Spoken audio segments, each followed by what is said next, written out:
if I talk about a point, just if I take a point here, okay, so here I'm going to take a point.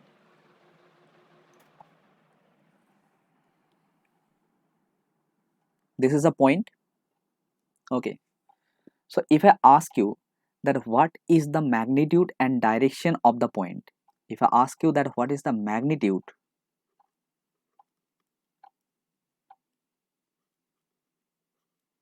and direction of the point, so you will say that there is no magnitude. कोई magnitude है? कोई भी magnitude नहीं है. कोई भी direction है? कुछ भी डायरेक्शन नहीं है. So there is no magnitude and no direction for this point. Okay, now अगर मैं अभी एक थोड़ा सा लाइन ले लेता हूँ ना, if I take a line here, okay, suppose this point is A, सोचो, और इस पॉइंट का क्या है, बी है, ठीक है. और जो ए और बी का डिस्टेंस है, the distance between A and B is 10 centimetre, ठीक है. ए था एग्जाम्पल 1, ओके बच्चों, सोचो, और ए हुआ मेरा एग्जाम्पल 2, ठीक है. मैं थोड़े थोड़े मतलब धीरे धीरे वेक्टर में एंटर कर रहा हूँ. तो ए हुआ पॉइंट ए और ए हुआ पॉइंट बी, ठीक है. पॉइंट ए और बी का ये जो बीच में जो डिस्टेंस है, टोटल डिस्टेंस कितना है, 10 सेंटीमीटर. तो अगर मैं आपसे पूछूं कि भाई बताओ, ए और बी का तो आपने डिस्टेंस बता दिया ना, तो मतलब ए क्या हुआ, ए हुआ मैग्नीट्यूड. ए और बी का बीच में जो आपने बता दिया ना, वो हुआ मैग्नीट्यूड, ठीक है. तो मैग्नीट्यूड कितना हुआ, मैग्नीट्यूड हुआ 10 सेंटीमीटर. बट अगर मैं आपसे पूछूं कि भाई इसका डायरेक्शन बताओ, ठीक है, क्या आप बता पाओगे कि इसका डायरेक्शन क्या है? नहीं, क्योंकि इसका कोई डायरेक्शन नहीं है, ठीक है. तो ऐसा कुछ क्वांटिटी को हम कहते हैं स्केलर क्वांटिटी, ठीक है. इसको क्या क्या कहते हैं, स्केलर क्वांटिटी, स्केलर क्वांटिटी, क्योंकि इसका सिर्फ मैग्नीट्यूड है, ठीक है. क्या है इसमें, इसका सिर्फ मैग्नीट्यूड है, इसका कोई भी डायरेक्शन नहीं है. तो एक कौन सा क्वांटिटी हुआ, ए हुआ हमारा स्केलर क्वांटिटी. बट हमें तो पढ़ना है वेक्टर, सही ना. मैं ठीक बोल रहा हूँ ना कि हमें पढ़ना क्या है, वेक्टर पढ़ना है. तो भाई वेक्टर होता क्या है, मैं धीरे धीरे आ रहा हूँ कि वेक्टर होता क्या है, ठीक है.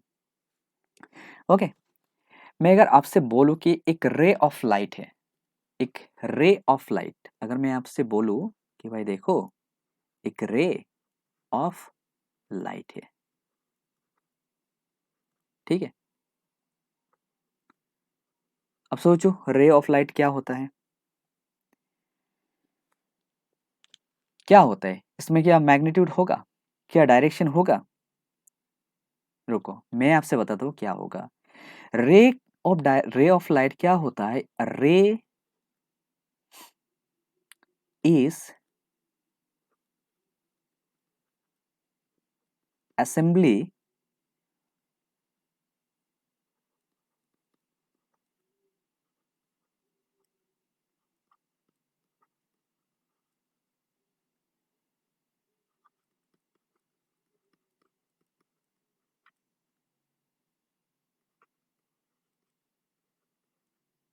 सोचो लिखा क्या मैंने, जिसका फिक्स्ड डायरेक्शन तो है. एक लाइट आ रहा है ना, घर में लाइट आ रहा है, ठीक है, सनलाइट आ रहा है. तो जब मैं सनलाइट के बारे में बता रहा हूँ तो आप सोचो कैसे आ रहा है, स्ट्रेट लाइन आ रहा है. तो इसका तो डायरेक्शन तो फिक्स्ड है. फिर से मैं अगर लिखूँ इधर डायरेक्शन और मैग्नीट्यूड के बारे में ना, जो मैंने पहले लिखा था कि भाई अगर मैं बोलूँ इसका डायरेक्शन और मैग्नीट्यूड के बारे में, डायरेक्शन है क्या, इधर है मैग्नीट्यूड और इधर हुआ डायरेक्शन. ओके बच्चों, मैं धीरे धीरे आगे बढ़ रहा हूँ. तो इधर हुआ मैग्नीट्यूड और इधर हुआ डायरेक्शन. तो अभी सोचो इसका मैग्नीट्यूड है, इसका तो अभी मैग्नीट्यूड नहीं है. डायरेक्शन है, डायरेक्शन है, ठीक है. तो पहले आपको क्या मिला था, पहले जो आपको मिला था, जो मैग्नीट्यूड मिला था, लेकिन डायरेक्शन नहीं मिला था. अभी आपको क्या मिल रहा है, अभी आपको मिल रहा है डायरेक्शन लेकिन कोई मैग्नीट्यूड नहीं. तो ए भी क्या वेक्टर होगा, ए भी वेक्टर नहीं. तो हमें रिप्रेजेंट करना पड़ेगा भाई, ठीक है. तो मतलब ऐसे कोई वेक्टर होता क्या है, ठीक है। तो देखिए पहले जो मैंने बताया था उसका मैग्नीट्यूड था, डायरेक्शन नहीं था, ठीक है। और अभी जो मैं बता रहा हूं इसका तो मैग्नीट्यूड नहीं है लेकिन डायरेक्शन है।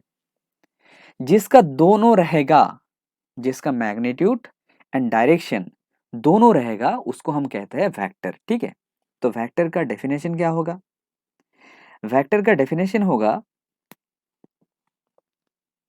Which has a vector. पहले मैं बताता हूं कि वेक्टर होता क्या है, मैं लिख लेता हूं। A physical quantity, physical quantity which has magnitude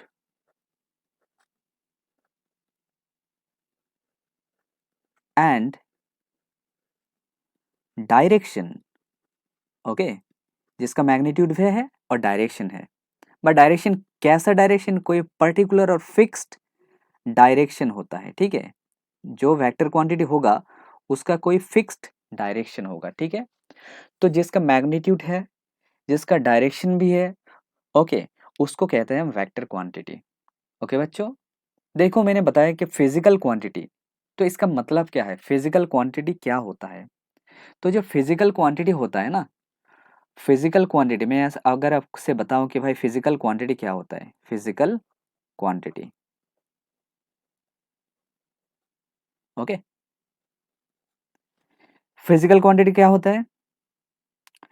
the physical quantity is a quantity which can be measure. जिसका हम मेजर कर सकते हैं वही फिजिकल क्वांटिटी होता है, जिसको हम मेजर नहीं कर सकते वो फिजिकल क्वांटिटी नहीं है, ठीक है। तो देखो मैंने क्या बताया कि वेक्टर क्या होगा? जिसका मैग्नीट्यूड भी होता है और जिसका डायरेक्शन भी होता है ना, मैग्नीट्यूड एंड डायरेक्शन बोथ है, उसको हम कहते हैं वेक्टर क्वांटिटी। जैसे मैंने पहले बताया कि रे ऑफ लाइट का क्या होता है? डायरेक्शन, फिक्स डायरेक्शन तो है लेकिन इसका फिक्स मैग्नीट्यूड नहीं है, तो इसलिए ray of light is not a vector quantity. But अभी अगर मैं बताऊँ आपसे कि भाई देखो कि अगर मैं बोलूँ कि एक particle is moving along X axis, मतलब कोई पार्टिकल एक्स एक्सिस में जा रहा है, तो मतलब कौन सा एक्सिस में? Okay, a particle, if a particle, if I say if a particle is moving, a particle is moving, okay, with 20 metre per second. ऐसे मैंने बोल दिया कि भाई एक पार्टिकल है, ठीक है। एक एग्जांपल ले लो आप, मैं धीरे धीरे आगे बढ़ रहा हूँ कि भाई एक एग्जांपल ले लो, एक पार्टिकल है जो कितना वेलोसिटी है भाई 20 मीटर पर सेकेंड है। क्या इसका डायरेक्शन दिया हुआ है? No, direction is not given, direction is not given. तो बच्चों देखो इसका डायरेक्शन नहीं है लेकिन मैग्नीट्यूड है, तो देखो इसका मैग्नीट्यूड कितना है? सोचो इसका मैग्नीट्यूड कितना है? मैग्नीट्यूड जो है वो है 20 मीटर पर सेकेंड, ठीक है। Direction, there is no direction, तो ए वेक्टर क्वांटिटी नहीं हुआ। लेकिन अगर क्वेश्चन दे देता है कि भाई देखो एक particle, a particle is moving, a particle is moving, okay, along X axis, along positive और नेगेटिव जो भी है, पॉजिटिव एक्स एक्सिस विथ 20, ठीक है, मीटर पर सेकेंड, ठीक है। तो देखो अब मैंने बोल दिया कि भाई पार्टिकल का जो वेलोसिटी है वो तो है 20 मीटर पर सेकेंड है, बट कौन सा डायरेक्शन में? एक्स एक्सिस में। तो भाई देखो इस जो क्वेश्चन है इसमें तो डायरेक्शन है, कौन सा डायरेक्शन है? डायरेक्शन डिफाइंड है, कौन सा एक्सिस? एक्स एक्सिस, ठीक है। और इसका जो मैग्नीट्यूड हुआ, इसका मैग्नीट्यूड क्या है?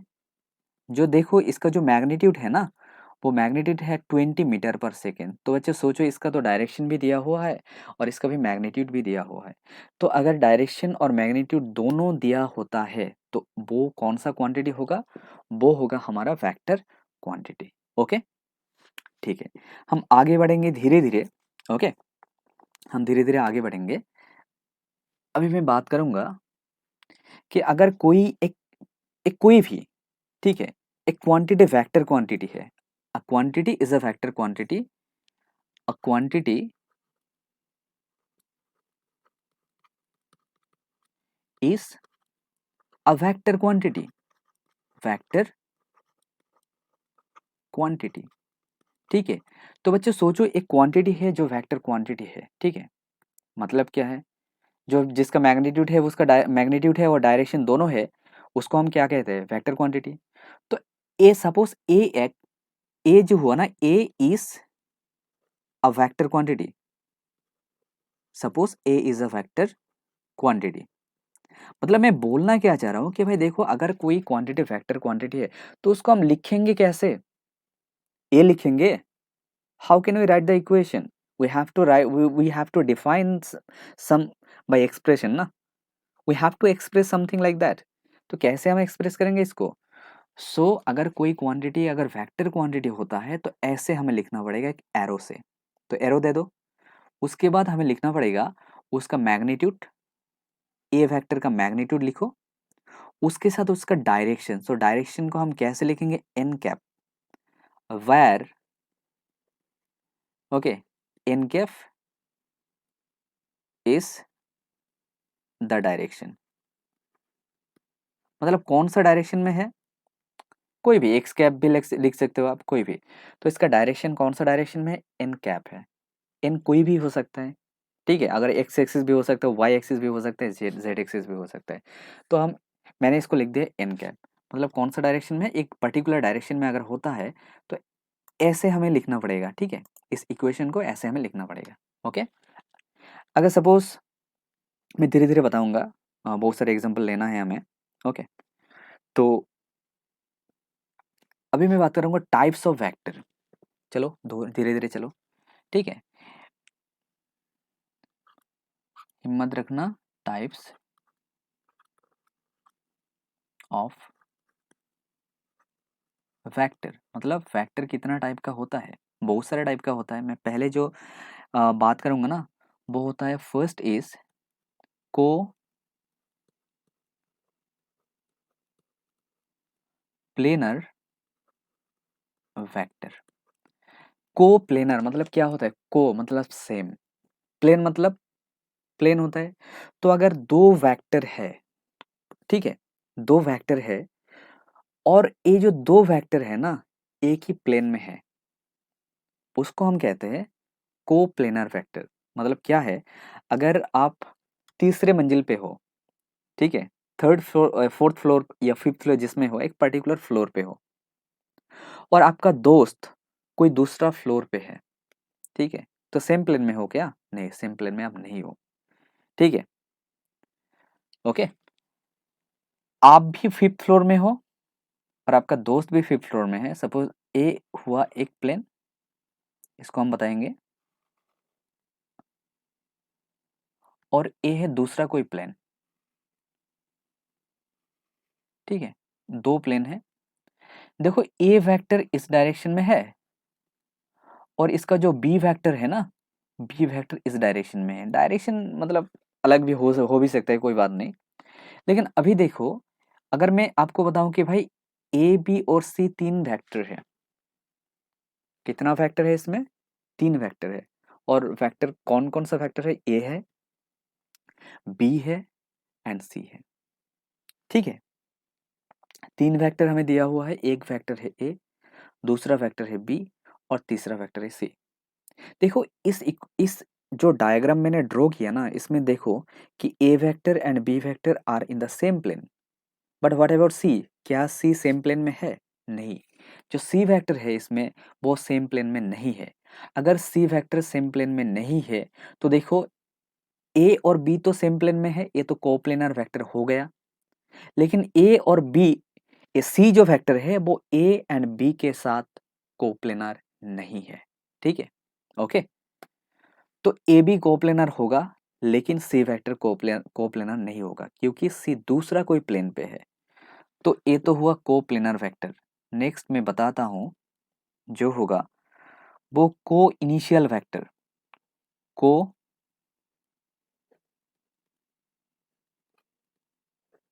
इनिशियल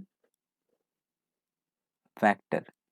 को इनिशियल मतलब को में मतलब सेम, इनिशियल मतलब जिसका इनिशियल पॉइंट सेम होगा, मतलब दो वेक्टर प्रोड्यूस हो रहा है, दो वेक्टर कहीं से भी स्टार्ट हो रहा है और इन दोनों वेक्टर का जो इनिशियल पॉइंट है वो सेम है।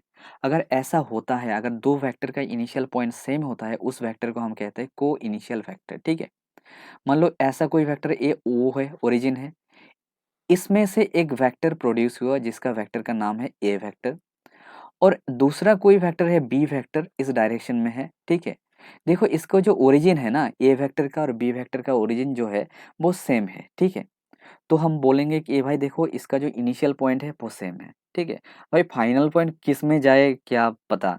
ठीक है, फाइनली क्या होगा, किसका शादी होगा किसका नहीं होगा, कब होगा, तो छोड़ो वो बात छोड़ो। अभी सोचो कि भाई देखो इनिशियल, जिसका इनिशियल पॉइंट सेम होता है वो होता है को इनिशियल वेक्टर। ठीक है, और जिसका इनिशियल पॉइंट अलग होता है वो तो को इनिशियल नहीं होगा ना, डेफिनेटली। ओके, ठीक है, अभी मैं बताता हूँ। नेक्स्ट थर्ड पॉइंट है, जो थर्ड टाइप है ना, वो है को लीनियर वेक्टर। को लीनियर वेक्टर। अच्छा आप बताओ को लीनियर का मतलब क्या होता है। को लीनियर मतलब सेम लाइन। तो अगर कोई वेक्टर प्रोड्यूस हो रहा है, स्टार्टिंग हो रहा है, ठीक है, ओरिजिनेट हो रहा है सेम लाइन से, अगर दो तीन एक से ज़्यादा वेक्टर, ठीक है, सेम लाइन पे है, ए एक वेक्टर है ए और इधर एक दूसरा वेक्टर है बी, तो अब सोचो ए एंड बी सेम लाइन पे है। ठीक है, ठीक है, दोनों सेम लाइन पे है, दूसरा लाइन पे नहीं। तो अगर दो वेक्टर सेम लाइन पे होता है वो होता है कोलिनियर वेक्टर। ओके, इसको क्या कहते हैं, collinear vector. Okay, now suppose जो फोर्थ पॉइंट है वो होगा को को नहीं, पैरेलल वेक्टर। पैरेलल वेक्टर, तो सोचो ए एक वेक्टर है और बी एक वेक्टर है, दो वेक्टर है। ठीक है, देखो सेम डायरेक्शन में है ना, लेकिन एक लाइन पे नहीं। जो पहले था, जो पहले मैंने एग्जांपल दिया था ना, वो एक लाइन पे है।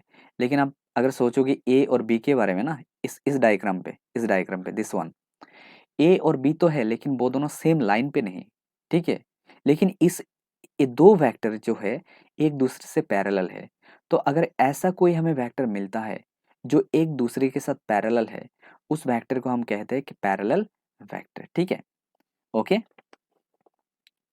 आई hope it is clear to all of you.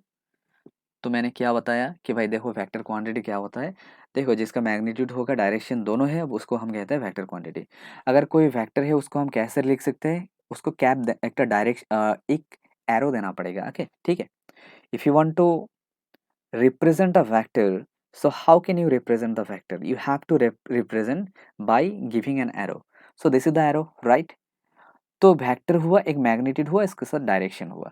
उसके बाद मैंने बताया कि भाई देखो टाइप्स ऑफ वेक्टर, कितना टाइप्स का वेक्टर होता है। एक तो कोप्लेनर होता है जिसका जो वेक्टर सेम प्लेन पे होता है, को इनिशियल वेक्टर जिसका इनिशियल पॉइंट सेम होता है, कोलिनियर वेक्टर जो सेम लाइन पे है, और पैरेलल वेक्टर जो दो वेक्टर अगर पैरेलल होता है वो होता है पैरेलल वेक्टर। ओके, अभी हम बात करेंगे, ठीक है, नेक्स्ट जो पॉइंट है वो है anti parallel vector. Anti parallel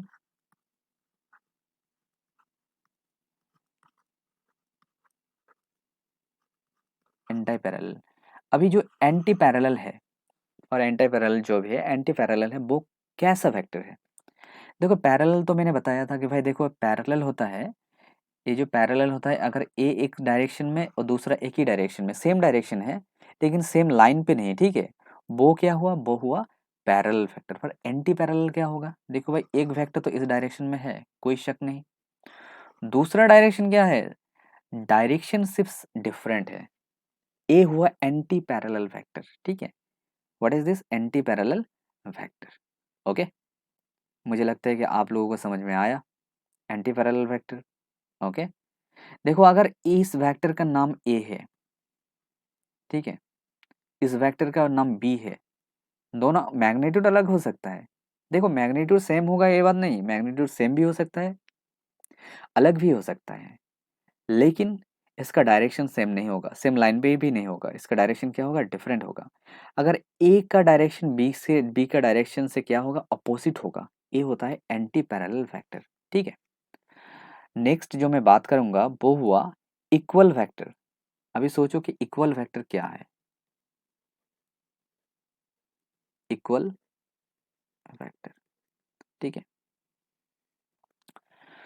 तो इक्वल वेक्टर होगा क्या? अगर नाम सुनते ही पता चलता है कि भाई अगर दो वेक्टर इक्वल होता है जिसका मैग्नीट्यूड भी इक्वल है, ऐसा कोई वेक्टर है, ऐसा कोई वेक्टर है, ए वेक्टर का देखो डायरेक्शन भी सेम है, ठीक है, ए वेक्टर हुआ, इसका डायरेक्शन है सपोज इस डायरेक्शन में, इसका मैग्नीट्यूड कितना हुआ, मैग्नीट्यूड हुआ सपोज मैग्नीट्यूड का ए वेक्टर हुआ 10 और बी वेक्टर का भी मैग्नीट्यूड हुआ 10 और डायरेक्शन भी सेम है, तो ये जो जिसका मैग्नीट्यूड, जो अगर दो दो वेक्टर का मैग्नीट्यूड एंड डायरेक्शन सेम होता है उसको हम कहते हैं कि इक्वल वेक्टर। ठीक है, क्या कहते हैं उसको, इक्वल वेक्टर। ओके, लास्ट में बताता हूं कि भाई लास्ट जो है वो है unit vector. Unit vector, okay. अब सोचो यूनिट वेक्टर क्या होगा। तो पता है कि मैंने आपको बताया कि यूनिट वेक्टर मतलब एक जो वेक्टर है वो कितना यूनिट है, कितना यूनिट है। सपोज मैं आपको बोलता हूँ कि भाई देखो ए वेक्टर है ना, ए वेक्टर है 5 इंटू, ठीक है, जो ए वेक्टर है 5 कोई कोई भी डायरेक्शन पे, सपोज एक्स डायरेक्शन में मैं बता दिया तो एक्स कैप मैंने लिख दिया, मैंने लिख दिया A vector equals to 5 X cap. सोचो सोचो सोचो इसका मतलब क्या हुआ, सोचो इसका मतलब ये हुआ कि भाई देखो इसका जो मैग्नीट्यूड है वह 5 है, ठीक है, कितना यूनिट हुआ, ये 5 यूनिट हुआ, ए वेक्टर कितना यूनिट हुआ, 5 यूनिट है, कौन सा डायरेक्शन में, एक्स डायरेक्शन में, ठीक है, ओके। तो ए होता है यूनिट वेक्टर। जो और भी मैंने पहले इक्वेशन बताया कि भाई देखो अगर मैंने बताया कि अगर कोई वेक्टर ऐसा होता है ए वेक्टर, तो how can we write the vector, हमें पता है कि हमें लिखना पड़ेगा कि उसका मैग्नीट्यूड विथ इट्स डायरेक्शन, ठीक है। ये जो एन कैप है ना, ये भी एक यूनिट वेक्टर है, ठीक है। तो एन कैप को हम लिख सकते हैं कि देखो एन कैप कितना होगा, ए वेक्टर बाई मॉड्यूलस ऑफ ए, ठीक है। ए हुआ हमारा यूनिट वेक्टर, सोचना, ठीक है बच्चों, इसको आपको सोचना पड़ेगा।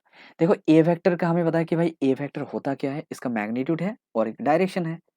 डायरेक्शन कैसे रिप्रेजेंट करें हम, एन कैप से, तो इसका जो एन कैप होगा वो क्या होगा, एन कैप जो होगा वो होगा मैग्नीट्यूड ए वेक्टर बाई ए, ठीक है। तो ए होता है जो यूनिट वेक्टर होता है, यूनिट वेक्टर का फॉर्मूला, ठीक है, okay. I hope it is clear to all of you. So unit vector का फॉर्मूला क्या होता है, उस वेक्टर ले लो, उसके नीचे डिवाइडेड कर दो किससे, उसका मॉड्यूलस से, मॉड्यूलस मतलब इसका मैग्नीट्यूड, ठीक है। ये जो मॉड्यूलस होता है ना, ये मतलब गड़बड़ी मत करना, ठीक है, डोंट मेक अ मिस्टेक। ये जो मॉड्यूलस होता है, ये होता है इट्स मैग्नीट्यूड, ठीक है। ये मॉड्यूलस क्या होगा, इसका मैग्नीट्यूड ही होता है इसका मॉड्यूलस, ठीक है, ओके।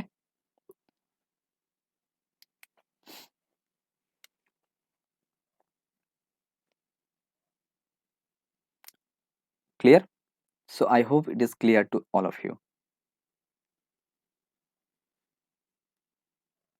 अच्छा, नेक्स्ट जो लास्ट वाला है, वो एक लास्ट पॉइंट है, वो है नल वेक्टर। नल वेक्टर, जो सोचो इन जो नल वेक्टर होता है वो नल वेक्टर होता क्या है, जिसका it has zero magnitude, zero magnitude, okay, magnitude क्या होगा, जीरो होगा, एंड इट्स डायरेक्शन, इसका डायरेक्शन इज नॉट डिफाइंड, मतलब मैग्नीट्यूड तो जीरो हुआ लेकिन इसका डायरेक्शन के बारे में क्या ख्यालत है, so direction is not defined, ठीक है, ओके। सपोज एक पॉइंट है, कौन सा डायरेक्शन में है, कोई डायरेक्शन तो डिफाइन नहीं है ना, ठीक है, तो जिसका मैग्नीट्यूड तो जीरो है और इसका डायरेक्शन डिफाइन नहीं है, वो होता है नल वेक्टर, ओके। क्लियर? ठीक है। ओके, मुझे लगता है आप लोगों को समझ में आया, कोई डाउट नहीं है इसमें। धीरे धीरे हम आगे बढ़ेंगे। Now I will write here, इसको देखो, रिप्रेजेंटेशन ऑफ, मैं लिखूंगा जो, वो है रिप्रेजेंटेशन ऑफ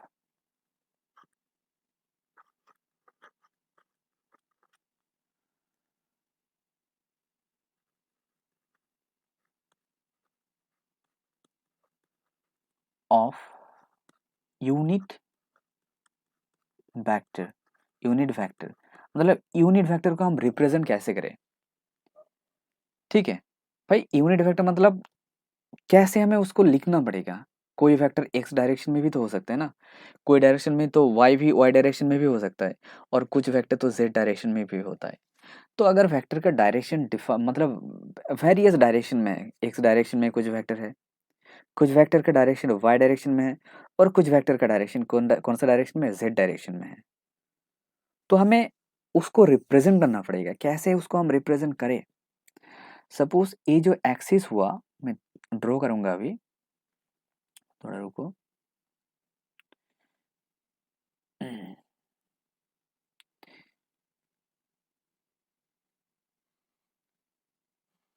ये हुआ हमारा एक्स एक्सिस, ओके,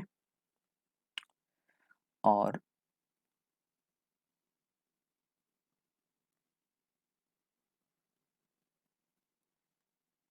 ये हुआ जेड एक्सिस,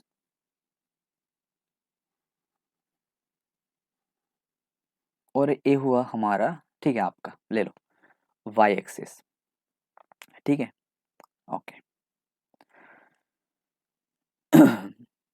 तो अगर कोई एक पार्टिकल एक्स डायरेक्शन में जा रहा है, कौन सा डायरेक्शन में, एक्स डायरेक्शन, ठीक है, तो उसको हम कैसे रिप्रेजेंट करेंगे? ठीक है, सपोज एक पार्टिकल है, एक्स डायरेक्शन में मूव हो रहा है, it's moving along X axis, okay, तो कैसे रिप्रेजेंट करेंगे?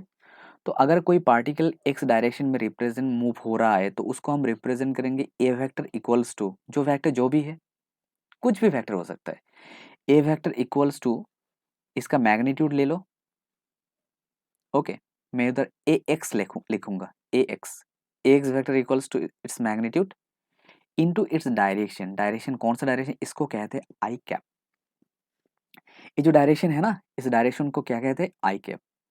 सिमिलरली अगर कोई वेक्टर ए वेक्टर अभी वाई डायरेक्शन में है, तो इसको हम कैसे लिखेंगे?